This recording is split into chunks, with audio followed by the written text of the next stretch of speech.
Apa itu Integrity Lawyers? Integrity adalah satu-satunya law firm Indonesia yang berizin praktik di Australia. Kantor kami selain di Jakarta ada di Melbourne dan Sydney. Kami menangani masalah-masalah keimigrasian. Ingin jadi permanent residen, berbisnis, belajar, bekerja di Australia, tentu bisa menghubungi kami. Kami juga membantu masalah-masalah keluarga, cerai, tata asuh anak, pembagian harta bunuh gini, penjual belian properti atau bisnis, membuat kontrak dan perjanjian. Kami juga ikut menangani soal pembuatan surat wasiat, pembagian harta waris. Kami bahkan pernah menangani kasus-kasus pidana, kecelakaan kerja, dan kecelakaan lalu lintas. Ingin lebih jauh mengetahui tentang integrity, silakan kunjungi website kami www.integritylawfirms.com.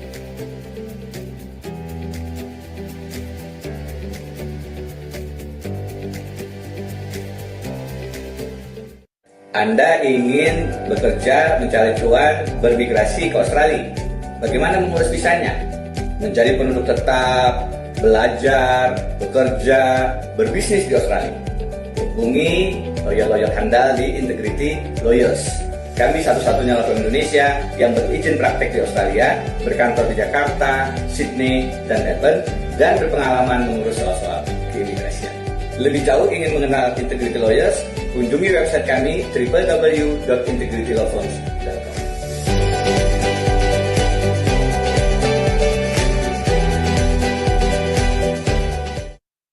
Anda membutuhkan lawyer, apalagi yang bisa berbahasa Indonesia di Australia. Hubungi Integrity Lawyers. Karena Profesor Denny Indrayana Senior partnernya punya izin praktek bukan hanya di Indonesia, tapi juga di Australia. Jadi urusan hukum Anda di Indonesia dan Australia bisa ditangani. Punya persoalan keimigrasian untuk sekolah, bekerja, berbisnis atau menjadi penduduk tetap, mau beli properti, mau membuat atau membeli perusahaan, punya masalah keluarga, waris, perceraian, ada persoalan-persoalan pidana, atau bisa juga mendapat kecelakaan kerja, kecelakaan lalu lintas, dan lain-lain. Bisa ditangani oleh Integrity Lawyers dengan profesional dalam bahasa Indonesia dan bahasa Inggris. Segera kontak Integrity Lawyers. www.integritylawfirms.com.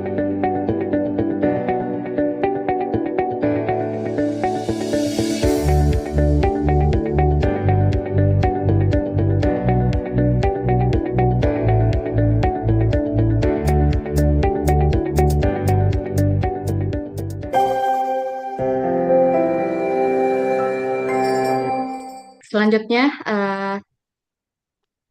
pemateri kedua yaitu Mbak Rosemary yang akan memaparkan materi tentang permanent resident di Australia. Kepada Mbak Rosemary, izin, waktu, dan tempat, saya persilakan. Terima kasih Mbak Amanda atas kesempatannya untuk saya bisa memaparkan terkait pathway from work and holiday visa to permanent resident visa. Jadi dalam pemaparan saya pada kali ini mewakili Integrity Lawyer, saya akan menjelaskan apa saja jalur yang bisa kita tempuh untuk mendapatkan permanent resident di Australia setelah kita mendapatkan work and holiday visa. Dalam presentasi kali ini akan ada 3 poin yang saya paparkan. Yang pertama adalah jalur pertama, yaitu dari work and holiday visa ke working visa. Lalu ada opsi kedua, jalur kedua, yaitu dari work and holiday visa ke partner visa. Lalu kita akan sampai pada kesimpulan. Oke, yang pertama kita akan membahas terkait jalur pertama, yaitu work and holiday visa to working visa. Jadi dalam working visa ada 2 jenis visa. Yang pertama adalah temporary atau sementara, dan yang kedua adalah working visa permanent. Untuk working visa temporary itu ada 3 jenis yang bisa kita tempuh dari work and holiday visa. Yang pertama adalah skills in demand visa atau visa subclass 482. Yang kedua adalah skilled employer sponsored regional professional visa atau visa subclass 494, dan yang ketiga adalah Skilled Work Regional Professional Visa atau visa subclass 491.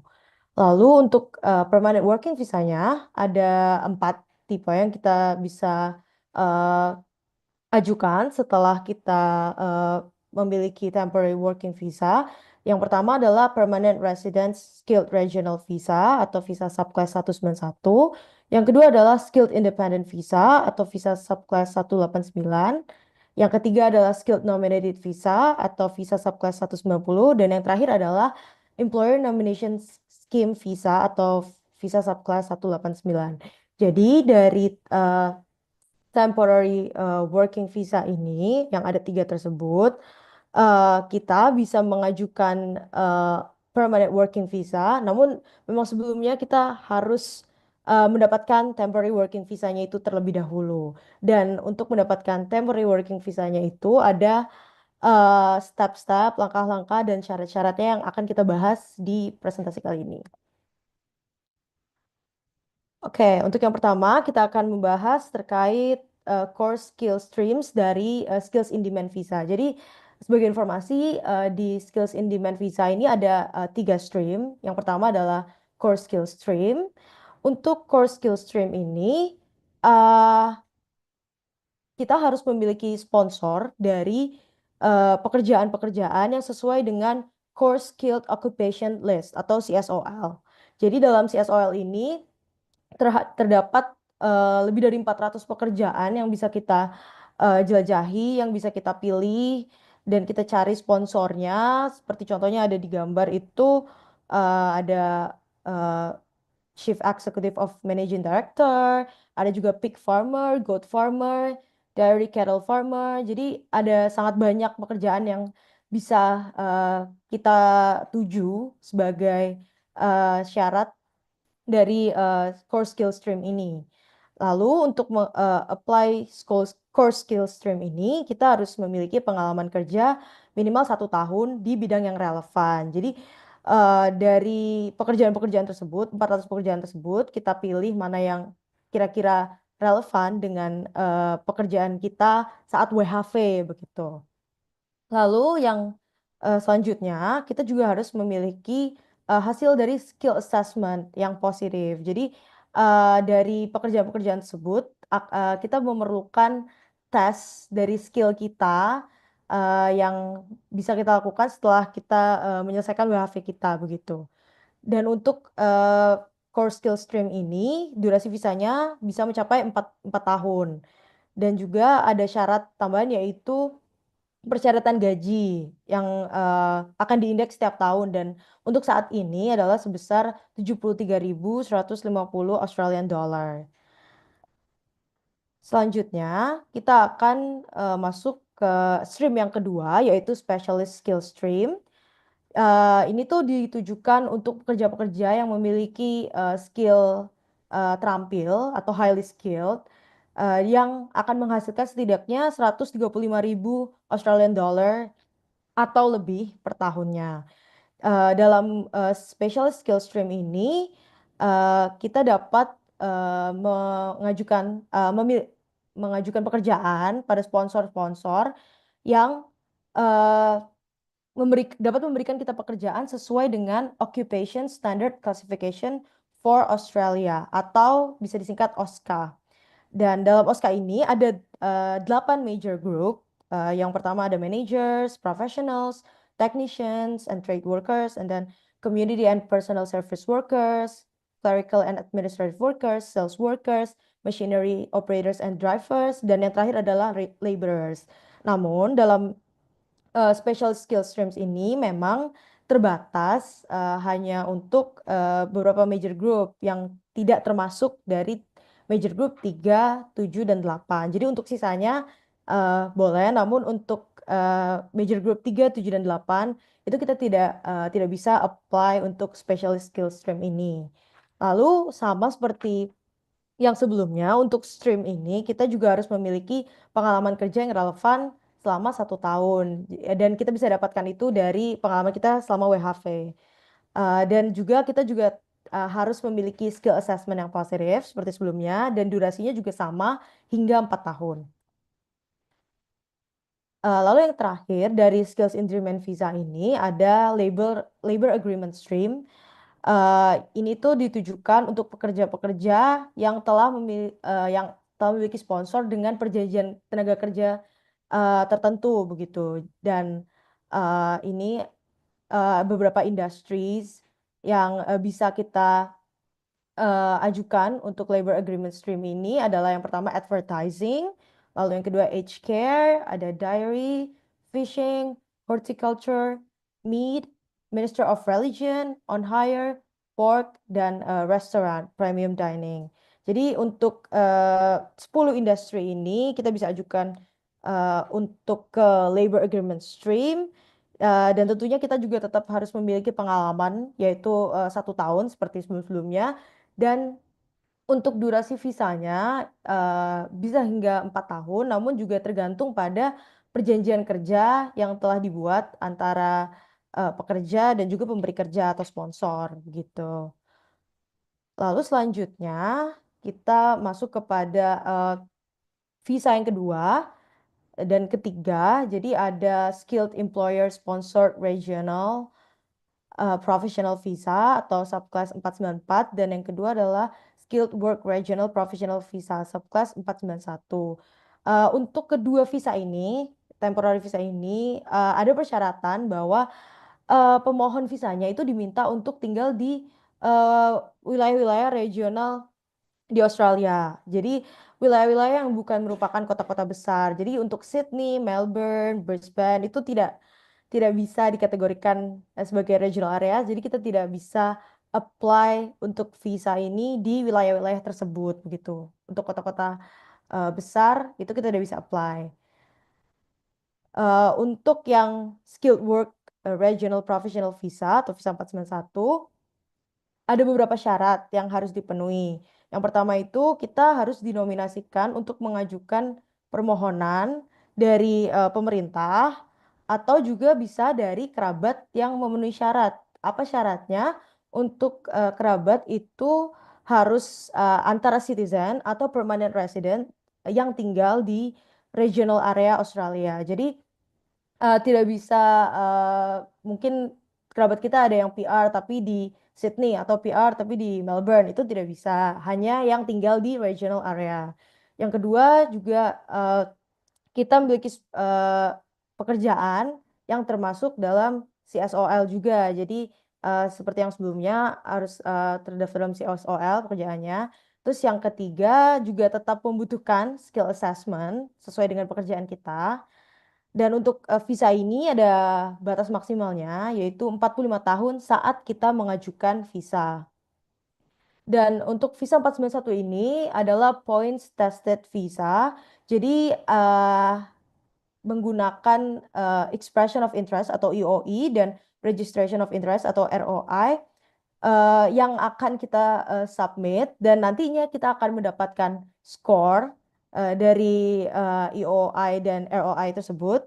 Dan untuk bisa lanjut mendaftarkan visa 491 ini, kita harus meraih minimal skor 65 poin gitu. Lalu yang selanjutnya ada di Skilled Employer Sponsored Visa, Sponsored Regional Professional Visa atau visa 494. Ini memiliki dua stream. Yang pertama adalah Employer Sponsored Stream. Jadi untuk stream ini kita harus dinominasikan juga untuk bekerja dalam pekerjaan yang ada di CSOL juga. Lalu untuk yang visa ini agak sedikit lebih lama pengalamannya, yaitu setidaknya 3 tahun pengalaman kerja di bidang yang relevan dari pekerjaan yang kita inginkan untuk apply di visa ini begitu. Jadi kalau sebelum-sebelumnya mungkin pengalaman kerja 1 tahun, untuk visa ini pengalaman kerjanya minimal adalah 3 tahun. Lalu kemudian sama juga harus memiliki skill assessment, dan kita hanya boleh bekerja untuk sponsor kita. Ada batas usianya juga, yaitu 45 tahun, dan juga ada standar bahasa Inggris. Lalu untuk selanjutnya, stream selanjutnya adalah labor agreement stream. Ini tuh masih dari visa 494. Jadi untuk mengajukan di Labor Agreement Stream di visa 494 ini, syaratnya kurang lebih sama seperti yang sebelumnya. Jadi kita dinominasikan untuk bekerja dalam pekerjaan tertentu sesuai dengan ketentuan dalam perjanjian kerja. Jadi khusus 494 yang ini kita harus memiliki perjanjian kerja dulu dengan perusahaan atau dengan pemberi kerja sebelumnya gitu. Lalu yang kedua, memiliki setidaknya juga 3 tahun pengalaman kerja di skill yang relevan, memiliki skill assessment, lalu juga hanya bekerja untuk sponsor, dan untuk usia di bawah 45 tahun kecuali jika dalam perjanjian kerja tersebut ada batasan-batasan usia tertentu, itu berarti kita mengikuti perjanjian kerja tersebut, dan juga ada standar minimum bahasa Inggris gitu. Jadi kalau untuk working visa itu standar minimum skor bahasa Inggrisnya itu untuk IELTS ada minimal 6 eh, dari masing-masing komponen. Untuk TOEFL IBT juga minimal 12 untuk listening, 13 untuk reading, 21 untuk writing, dan 18 untuk speakingnya. Lalu ada PTE Academic, yaitu minimal 50 untuk keempat komponennya. Ada juga OET, minimal mendapatkan skor B dari keempat komponennya. Dan yang terakhir ada juga Cambridge C1 Advanced Test, yaitu kita minimal mendapatkan skor 169 dari keempat komponen yang dimiliki oleh tes ini gitu. Jadi setelah kita eh, mengenali dan nantinya akan mendaftar di working visa yang temporer ini setelah WHV, kita membutuhkan waktu rata-rata 3 tahun. Kemudian baru kita bisa apply working visa yang permanen. Yang mana ini juga dapat menjadi salah satu jalan untuk kita menjadi permanent resident di Australia. Jadi memang eh, ada jangka waktu yang harus ditempuh dari temporary working visa ke permanent working visa, yaitu rata-rata 3 tahun. Lalu kita akan membahas untuk jalur yang kedua, yaitu partner visa. Jadi selain working visa, kita juga ada jalur dari WHV, kita bisa masuk ke partner visa.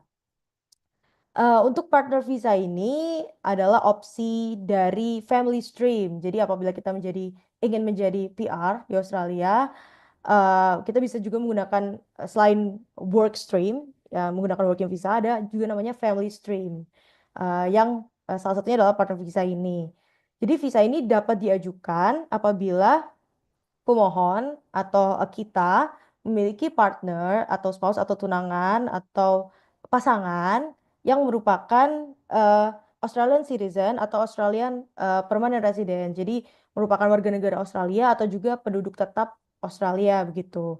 Dan untuk partner visa ini kita bisa tinggal untuk bisa belajar juga dan juga bisa bekerja di Australia secara permanen nantinya, dan juga ketika kita sudah mendapatkan permanent partner visa, kita juga bisa menikmati fasilitas seperti layaknya permanent resident yang lain. Nah, untuk partner visa ini sendiri ada 2 cara untuk apply. Jadi dari WHV, Work and Holiday Visa, kita bisa apply antara kita di Australia atau onshore ataupun kita di luar Australia atau offshore. Jadi untuk yang di Australia, pertama kita akan apply untuk partner visa temporer atau subclass 820. Apa syaratnya? Kita harus eh,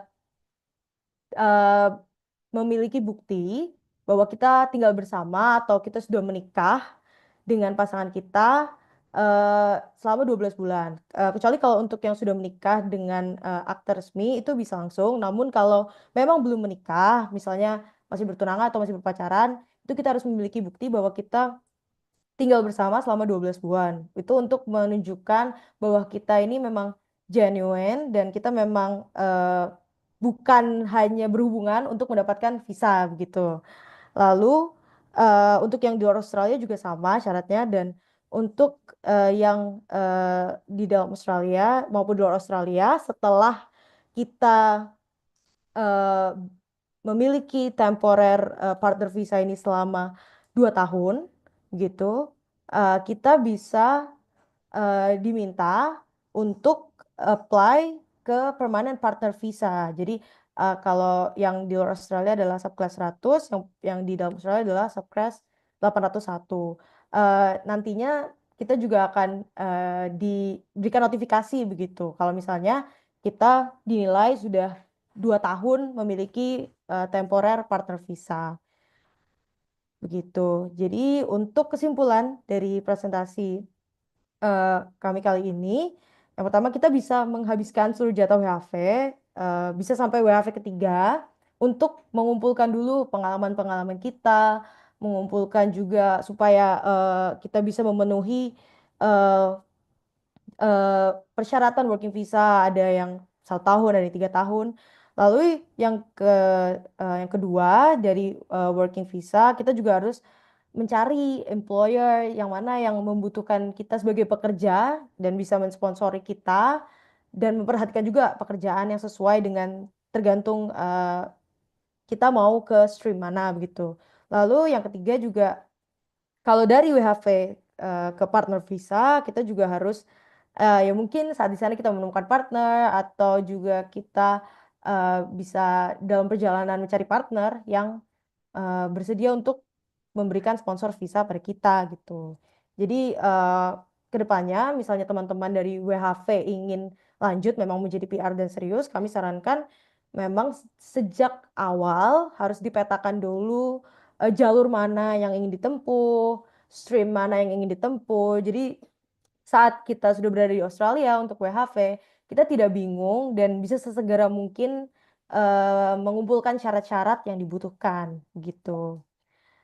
Lalu ini untuk profil dari company kami, yaitu Integrity Lawyers dan program-programnya. Ini website kami, mungkin teman-teman nantinya ada pertanyaan yang mungkin lupa ditanyakan saat kita webinar pada saat ini, bisa ditanyakan, bisa langsung menuju website kami dan ditanyakan di sana. Lalu ini tim kami dari Integrity Lawyers. Sekian dan terima kasih untuk presentasi kali ini. Terima kasih kepada Mbak Rosemary sudah memaparkan permanen residen di Australia. Banyak sekali jenis visa yang kita tahu dan syarat-syaratnya juga rekan-rekan peserta bisa menentukan mana visa yang lebih tepat yang sesuai dengan kebutuhan rekan-rekan peserta ketika ingin tinggal di Australia, gitu ya, dengan syarat-syarat yang tentunya harus dipenuhi.